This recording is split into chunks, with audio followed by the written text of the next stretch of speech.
friends, welcome to Namma Veedu. இன்னைக்கு நம்ம வீட்டு சமையல் அறையில நம்ம பார்க்க போற ரெசிபி என்னன்னு பாத்தீங்கன்னா மீன் குழம்பு தாங்க இன்னைக்கு நம்ம பார்க்க போறோம். நான் இன்னைக்கு மசாலாலாம் அரைச்சு வச்சு மீன் குழம்பு வந்து ரெடி பண்ணிருக்கேங்க. இது ரொம்பவே நல்லா இருக்கும். சோ மீன் குழம்பு அப்படின்னாவே கொஞ்சம் பக்குவமா செஞ்சோம் அப்படின்னா ரொம்பவே டேஸ்டா இருக்கும், கொஞ்சம் புளிப்பு சுவையோட. சோ மசாலாலாம் அரைச்சு வச்சு இந்த புளிப்பு சுவையோட எப்படி நம்ம கொஞ்சம் பக்குவமா இந்த மீன் குழம்பு ரெடி பண்ண போறோம் தாங்க நாம இன்னைக்கு பார்க்க போறோம். அதுக்கு முன்னாடி இது வரைக்கும் நீங்க இந்த சேனலை சப்ஸ்கிரைப் பண்ணலைன்னா மறக்காம சப்ஸ்கிரைப் பண்ணிக்கோங்க, கூட ஒரு பெல் ஐகானை பிரஸ் பண்ணிக்கோங்க. அப்பதான் நாங்க போடுற வீடியோ உடனுக்குடன் உங்களுக்கு கிடைக்கும். ஓகே ஃப்ரெண்ட்ஸ், வாங்க நம்ம இப்ப வீடியோக்குள்ள போலாம். இப்போ வாங்க நம்ம எப்படி செய்யறதுன்னு பார்க்கலாம். நம்ம ஃபர்ஸ்ட் குழம்புக்கு தேவையான மசாலா ஃபர்ஸ்ட் நம்ம ரெடி பண்ணிக்கலாங்க. அதுக்காக நான் இப்போ ஒரு கடாய் வச்சிருக்கேன். இப்போ இந்த கடாய் வந்து நல்லா ஹீட் ஆயிடுச்சு. இப்போ இதுல நான் வந்துட்டு 1 ஸ்பூன் அளவுக்கு அரிசி வந்து ஆட் பண்ணிக்கிறேங்க. நம்ம நார்மலா யூஸ் பண்ற அரிசி தான், சாப்பாட்டு அரிசி தாங்க. இது கொஞ்சம் மணமா இருக்கும், அதனால நான் வந்து அரிசி ஆட் பண்ணியிருக்கேன். இப்போ அரிசி வந்து வறுபட்டுருச்சு.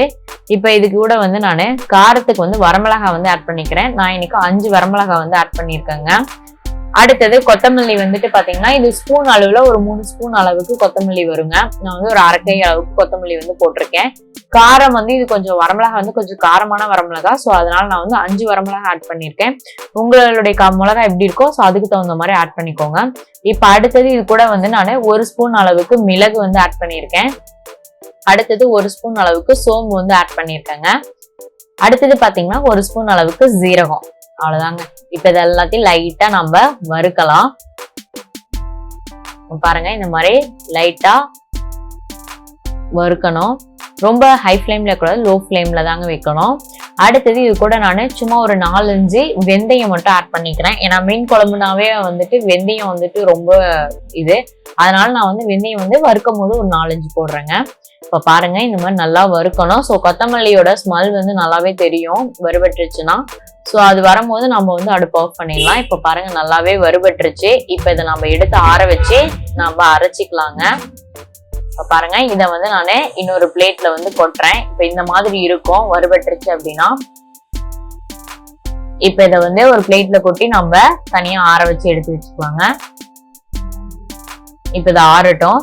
இப்ப அடுத்தது நான் இது கூட வந்துட்டு வெங்காயம் தக்காளி வந்து நான் வணக்கிக்க போறேன். ஸோ அதுக்காக அதே கடாய் வச்சிருக்கேன். இப்ப இந்த கடாய் வச்சுட்டு இந்த கடாய் வந்து நல்லா ஹீட் ஆயிடுச்சு.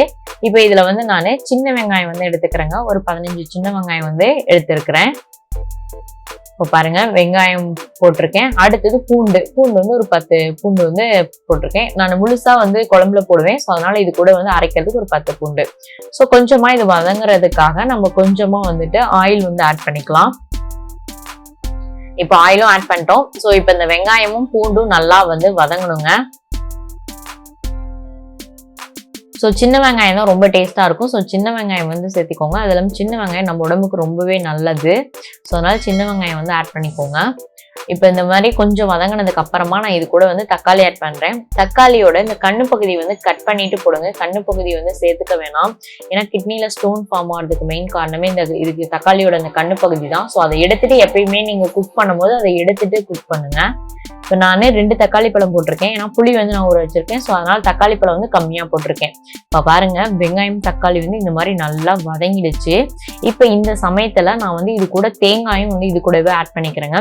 தேங்காய் வந்துட்டு சாய்ஸ் தாங்க. தேங்காய் வந்து ஒரு சில வேணும் அப்படின்னா தேங்காய் இல்லாமே நம்ம செய்யலாம். நான் வந்து கொஞ்சமா வந்துட்டு தேங்காய் வந்து கொடுக்குறேன், அதனுடைய திக்னஸ் கொடுக்கும். அதுக்காக நான் வந்து தேங்காய் வந்து எடுத்துக்கிறேங்க. ஸோ இது தேங்காய் வேணும்னா எடுத்துக்கலாம், இல்லைன்னா தேவையில்லைங்க, இது சாய்ஸ் தான். இப்ப பாருங்க, இந்த மாதிரி தேங்காயும் போட்டுட்டு நல்லா வதக்கி விடுங்க. இது லைட்டா கொஞ்சம் வதங்குச்சுன்னா போதும், நாம இதை வந்துட்டு இறக்கிடலாம். இப்ப பாருங்க, இந்த மாதிரி நல்லா வதங்கிடுச்சு. ஸோ இந்த மாதிரி வதங்கினதுக்கு அப்புறம் இதை வந்து நம்ம எடுத்து தனியா ஆற வச்சிடலாங்க. இப்ப இதையும் அந்த கொத்தமல்லி எல்லாம் வறுத்தம் பாத்தீங்களா, இது 2ஐயும் ஒட்டுக்கா நம்ம வந்து அரைச்சி எடுத்துக்கலாம். இப்ப வந்து குழம்பு செய்யறதுக்காக ஒரு கடாய் வச்சிருக்கேன். இப்ப இந்த கடாய் வந்து நல்லா ஹீட் ஆகுது. இது ஹீட் ஆனதுக்கு அப்புறம் இது கூட நம்ம வந்துட்டு நல்லெண்ணெய் வந்து நான் ஆட் பண்ணிக்கிறேங்க. ஸோ மீன் குழம்பு அப்படின்னாவே நல்லெண்ணெய் ஊற்றி செஞ்சீங்கன்னா ரொம்பவே டேஸ்டா இருக்கும். நான் அதனால வந்துட்டு இது சுத்தமான நல்லெண்ணெய், அந்த செக்கு நல்லெண்ணெய் தான் ஊற்றிருக்கேன். ஸோ தேவையான அளவுக்கு நல்லெண்ணெய் வந்து ஊற்றிருக்கேன். ஆயில் நல்லா ஹீட் ஆயிடுச்சு. இதுல வந்துட்டு வெந்தயம் வந்து ஒரு 4 வெந்தயம் வந்து கொஞ்சமா போட்டிருக்கேன். ஒரு அரை ஸ்பூன் அளவுக்கு வெந்தயம் வந்து போட்டிருக்கேங்க. இப்போ வெந்தயம் வந்து நல்லா பொரியட்டும். அடுத்தது வந்துட்டு கடுகு வந்து கொஞ்சமா வந்து கடுகு போட்டிருக்கேன். இப்போ கடுகு வந்து நல்லா பொரியட்டும். இப்போ கடுகு பொரிஞ்சதுக்கு அப்புறமா இந்த எண்ணெயிலேயே வந்து பூண்டு வந்து நம்ம ஆட் பண்ணிக்கலாம். பூண்டு வந்து ஒரு 5-6 பூண்டு வந்து நான் கட் பண்ணி போட்டிருக்கேங்க. அடுத்தது ஒரு 2 பச்சை மிளகாய். அடுத்து பாத்தீங்கன்னா ஒரு கொத்து கருவேப்பிலை வந்து போடுறேன். ஸோ கருவேப்பிலை அதிகமாக போடலாம், ரொம்பவே நல்லா இருக்கும். இப்போ கருவேப்பிலையும் போட்டாச்சு. இப்போ இது எல்லாத்தையும் லைட்டா வந்து வதக்கி விடுங்க. அடுத்தது சின்ன வெங்காயம், இதை வந்து நான் 2ஆ கட் பண்ணி வச்சிருக்கேன். இந்த சின்ன வெங்காயத்தை வந்து ஆட் பண்ணியிருக்கேன். இப்ப நல்லா வெங்காயம் வந்து நம்ம நல்லா வதக்கி விடலாங்க. இப்ப நல்லா வெங்காயம் வதங்கினதுக்கு அப்புறமா நம்ம இது கூட வந்துட்டு மசாலா வந்து ஆட் பண்ணிக்கலாம். நம்ம இந்த கொத்தமல்லி வரமிளகாய் எல்லாத்தையும் வந்துட்டு வறுத்தம் பாத்தீங்களா, அதையும் மறுபடியும் வெங்காயம் தக்காளி தேங்காய் வந்து இது பண்ண பாத்தீங்களா, அது எல்லாத்தையும் போட்டு அரைச்சி வச்சுக்கலாங்க. இப்ப நான் இது கூட வந்துட்டு இஞ்சி பூண்டு விழுது வந்து 1 ஸ்பூன் அளவுக்கு போடுறேன். இஞ்சி பூண்டு விழுது போட்டா கொஞ்சம் ஃபிளேவர் வந்து ரொம்பவே நல்லா இருக்கும். அதனால இஞ்சி பூண்டு விழுது வந்து போட்டிருக்கேன். இப்ப வெங்காயம் இஞ்சி பூண்டு விழுது எல்லாமே வந்துட்டு நல்லா வந்து வதங்கட்டும். ஒரு 2 மினிட்ஸ் அப்படியே விட்டுறலாங்க. இப்ப பாருங்க நல்லா இப்ப இது வந்து வதங்கிடுச்சு. இப்ப இது கூட நானு இந்த மசாலா வந்து எல்லாத்தையும் ஒட்டுக்கா நான் வந்து அரைச்சிருக்கேன். ஃபர்ஸ்ட் வந்து கொத்தமல்லி அந்த இதை போட்டுட்டு பவுடர் மாதிரி நல்லா அரைச்சிட்டுங்க. கொஞ்சம் லைட்டா தண்ணி விட்டு அரைச்சிட்டு அதுக்கப்புறமா இந்த வெங்காயம் தக்காளி தேங்காய், ஏன்னா ஒட்டுக்கா போட்டீங்க அப்படின்னா கொத்தமல்லி வந்துட்டு அரைப்படாது. ஸோ அதனால ஃபர்ஸ்ட் இது அரைச்சிட்டு அதுக்கப்புறமா இது வந்து ஆட் பண்ணிக்கோங்க. வெங்காயம் தக்காளி தேங்காய் கடைசியா போட்டு அரைச்சிக்கலாம். இப்ப இது கூட வந்துட்டு நானு கொஞ்சமா மஞ்சள் தூள், இதுக்கு தேவையான அளவுக்கு உப்பு வந்து ஆட் பண்ணியிருக்கேன். இப்ப இது எல்லாத்தையும் வந்துட்டு ஒன்னோட ஒண்ணு நல்லா மிக்ஸ் ஆகிற அளவுக்கு நல்லா கிளறி விடலாங்க. ஸோ இது ரொம்பவே நல்லா இருக்கும். வைக்கும் போது உங்களுக்கே வந்து அந்த வாசம் ரொம்ப மனமா இருக்குங்க. குழம்பு ரொம்ப நல்லா இருக்கும். இப்ப இதுல நான் வந்துட்டு ஒரு சின்ன எலுமிச்சப்பழ சைஸ் அளவுக்கு புளி வந்து எடுத்திருக்கேங்க. இந்த புளி வந்து நல்லா கரைச்சு புளி கரைசல் வந்து எடுத்திருக்கேன். இப்ப இந்த புளி கரைசலை வந்துட்டு நான் இது கூட ஆட் பண்ணிக்கிறேங்க. இதுவே வந்து கொஞ்சம் கருப்பு புளியா இருக்கு பாத்தீங்களா, அந்த புளியா இருந்துச்சுன்னா இன்னும் கொஞ்சம் புளிப்பு அதிகமா இருக்கும். அது கொஞ்சம் கம்மியா எடுத்துக்கோங்க. இது வந்து இது கொஞ்சம் புளிப்பாதாங்க இருக்கும். ஸோ அதனால நான் ஒரு சின்ன எலுமிச்சப்பழ சைஸ் அளவுக்கு புளி வந்து எடுத்திருக்கிறேன். இப்ப பாருங்க அந்த மிக்சி ஜார்ல இருக்கிற தண்ணி எல்லாத்தையும் நான் வந்துட்டு இதுல வந்து ஆட் பண்ணிக்கிறேன். ஸோ இது தேவையான அளவுக்கு வந்துட்டு தண்ணி வந்து நம்ம ஆட் பண்ணிக்கலாங்க. இப்ப பாருங்க இது கொதிக்க ஆரம்பிக்குது. இது ஒரு நல்ல ஒரு கொதி வந்துச்சு அப்படின்னா ரொம்பவே நல்லா இருக்கும். அந்த கொத்தமல்லி வாசம் எல்லாமே போயிட்டு ரொம்பவே நல்லா இருக்குங்க. இப்ப பாருங்க நல்லா கொதிக்குது. இப்ப இந்த சமயத்துல நம்ம ஒரு பிளேட் போட்டு இதை மூடி வச்சிடலாம். இப்ப இது ஒரு 10 மினிட்ஸ் ஆகட்டும். அதுக்கப்புறமா நம்ம ஓபன் பண்ணி பார்க்கலாங்க. அதுக்காண்டி கொதிச்சிரும். இப்போ ஒரு 10 மினிட்ஸ் ஆயிடுச்சு. இப்ப நான் ஓபன் பண்ணி காட்டுறேங்க. இப்ப பாருங்க நல்லா கொதிக்குது. குழம்பும் வந்து நல்லா சுண்டி இருக்கு. இப்ப பாருங்க இதை வந்து நானு கிளறி விடுறேன். ஸோ போதும். உப்பு மட்டும் கரெக்டா இருக்கான்னு பார்த்துக்கிட்டு நம்ம இது கூட வந்துட்டு மீன் வந்து ஆட் பண்ணிக்கலாம். நான் இன்னைக்கு வந்து மீன் வந்து எடுத்து நல்லா கழுவி வச்சிருக்கேங்க. இதுல நான் தலைப்பகுதியும் வால் பகுதி மட்டும் இதுல மீன்ல வந்து ஆட் பண்ணிக்கிறேன். பாருங்க தலைய மீன் இது வந்து ஆட் பண்ணிக்கிறேன்.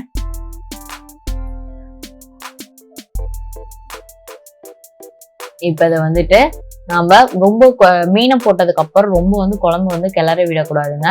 லைட்டா இந்த மீன் வந்து குழம்புக்குள்ள மூழ்கிற அளவுக்கு மட்டும் இந்த மீன் துண்டுகளை வந்துட்டு லைட்டா உள்ள வந்து லைட்டா புஷ் பண்ணி விடுங்க. ரொம்ப மீனை போட்டதுக்கு அப்புறம் கிளறிட்டீங்கன்னா மீன் உடஞ்சு போயிடும். ஸோ அதனால வந்துட்டு இது அப்படியே வச்சுட்டு இப்ப இந்த மீனெல்லாம் அழுத்தி விட்டாச்சா, அவ்வளவுதாங்க. இது அப்படியே நம்ம ஒரு பிளேட் போட்டு மூடி வச்சிடலாம். இது ஒரு 5 மினிட்ஸ் சீக்கிரம் மீன் வந்து வெந்துடும். வெந்தது ஒரு 5 மினிட்ஸ் தான் ஆகுங்க. சீக்கிரமா மீன் வந்து வெந்துடும். இப்ப பாருங்க நான் ஒரு பிளேட் போட்டு மூடி வச்சிருக்கேன். ஒரு 5 மினிட்ஸ் 10 மினிட்ஸ்க்குள்ள வெந்துருங்க. ரொம்ப நேரம் இழுக்காது மீன் வேக. இப்ப பாருங்க எப்படி வெந்துச்சுன்னு பாக்குறது அப்படின்னா இந்த மீனோட கண்ணு பகுதி வந்துட்டு வெளியே தெரியும். அப்ப வந்து நமக்கு மீன் வந்து வெந்துருச்சுன்னு அர்த்தம். இப்ப பாருங்க மீனோட கண்ணு வந்துட்டு வெளியே தெரியுது. அதாம ஓரத்துல பாருங்க இந்த தோல் எல்லாமே வந்துட்டு வெந்துருச்சு. அது கரெக்டா வந்திருக்கு பாருங்க. ஸோ இப்போ வந்து மீன் வந்து நல்லா வெந்துருச்சு. ஸோ போதும். இதுக்கு மேல நம்ம அடுப்பு ஆஃப் பண்ணிடலாம். இப்போ பாருங்க நான் லைட்டா இது போட்டுருக்கேன். ஸோ எண்ணெயெல்லாம் பாருங்க ஓரத்துல நல்லா பிரிஞ்சு வந்துருக்குது. ஸோ ரொம்பவே நல்லா இருக்கும். ரொம்பவும் மனமா இருக்கும். இந்த மாதிரி மசாலா அரைச்சு வச்சோம் அப்படின்னா எல்லாத்துக்குமே ரொம்பவும் பிடிக்கும். ஒரு சிலருக்கு மீன் குழம்பு பிடிக்காதுன்னு சொல்லுவாங்க. ஆனா இந்த மாதிரி வச்சு கொடுங்க, ரொம்பவே நல்லா இருக்கும். ரொம்பவும் டேஸ்டா இருக்குங்க. ஸோ உங்களுக்கு இந்த வீடியோ பயனுள்ளதா இருக்கும்னு நான் நம்புறேன். உங்களுக்கு இந்த வீடியோ பிடிச்சிருந்தா லைக் பண்ணுங்க, ஷேர் பண்ணுங்க, கமெண்ட் பண்ணுங்க. இந்த வீடியோ பற்றின கருத்துக்களை மறக்காம கமெண்ட்ல சொல்லுங்க. இது வரைக்கும் நீங்க இந்த சேனலை சப்ஸ்கிரைப் பண்ணலைன்னா மறக்காம சப்ஸ்கிரைப் பண்ணிக்கோங்க. கூடவே ஒரு பெல் ஐக்கானையும் பிரஸ் பண்ணிக்கோங்க. அப்பதான் நாங்க போடுற வீடியோ உடனுக்குடன் உங்களுக்கு கிடைக்கும். ஓகே ஃப்ரெண்ட்ஸ், மேலும் ஒரு வீடியோவுடன் சந்திக்கிறேன். நன்றி, வணக்கம்.